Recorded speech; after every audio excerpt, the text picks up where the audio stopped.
In this video, we're going to wrap together the ideas of complements and also count for sample spaces. I'm going to go ahead and apologize in advance. I have a snoring dog in the room today, and so you might hear a little bit of heavy breathing in the back, and I apologize for that. Our example is going to deal specifically with jury selection here, and so we're going to say right off the bat, community is 50% male, 50% female, and I want to know if a jury of 6 is chosen, what are the chances that at least one of them is male? Now this is kind of problematic here, the fact that I want at least one of them to be male.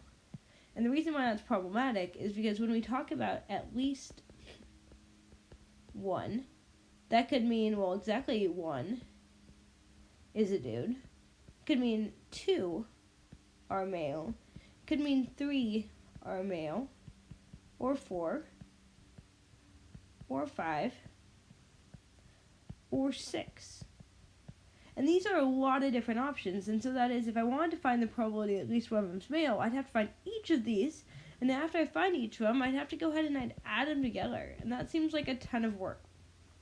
So what we're going to do is we're going to try and avoid this whole at least one thing, and we're going to do that by looking at the complement. And we'll do this whenever something says at least, so at least one. Well, we need to think about what's left over then. We have a jury of 6, right? And we want to know what is the opposite of at least one of them being male. So we have 1 is male, 2, 3, 4, 5, 6. Well, the only thing we're missing then is the idea, well, 0 are male, right? Because it's either 0, 1, 2, 3, 4, 5, or 6. Those are the only options we have. At least one includes all of these over here, which means the complement, 0 of them are male. Now, notice we only have one option over here, right? And this is way, way better than having to find 6 of them over on the other side. So what we'll do is we'll go ahead and we'll find the complement, and then we'll take 1 minus it to find at least 1. Now, if I want to find the probability that there are no men on the jury, this is the same as finding the probability that all of them are female, right? Well, I need to think about this here.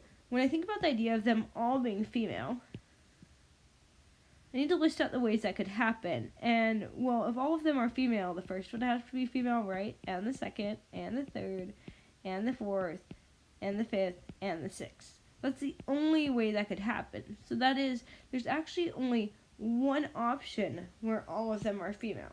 That is, they're all ladies. That means the probability that all of them are female is 1 over something. And all I need to do now is I need to think about all the possible options I would have in my sample space. To do that, I could try and list the sample space out. That is, I know one of the options is all ladies. Another option is like, okay, there are a bunch of ladies, and then there's a dude. Or maybe it's like lady, lady, lady, lady, dude, woman again. In fact, there are a ton of different options, and that would be a really long list to make. I could also try and do a tree diagram, but that would also suck, so we're looking for a different way of doing it. And this is going to be, well, let's think about how many options we have. And I know I have 2 options right here. That's because the community is 50% male and 50% female. So it's kind of like flipping a coin. 50-50 either way, and there are 2 options.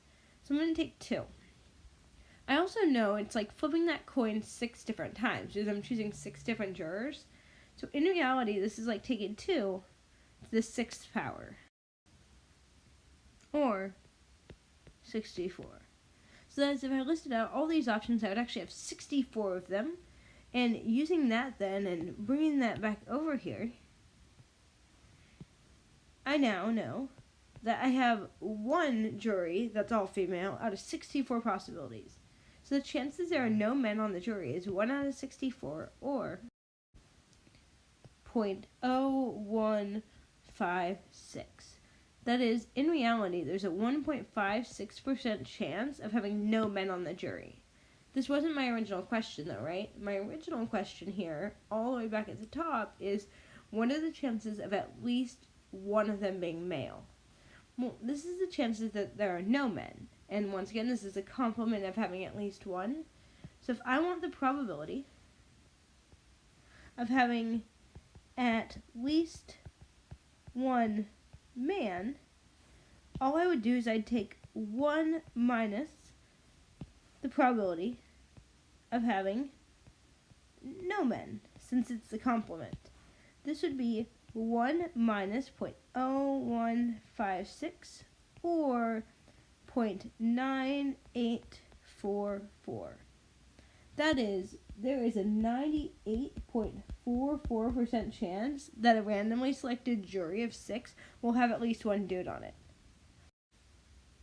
This is kind of food for thought because we're making the assumption here that once again, juries are randomly chosen from the public.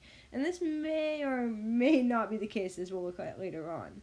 A really good instance of this is actually the all-female jury that tried George Zimmerman in Florida in 2012.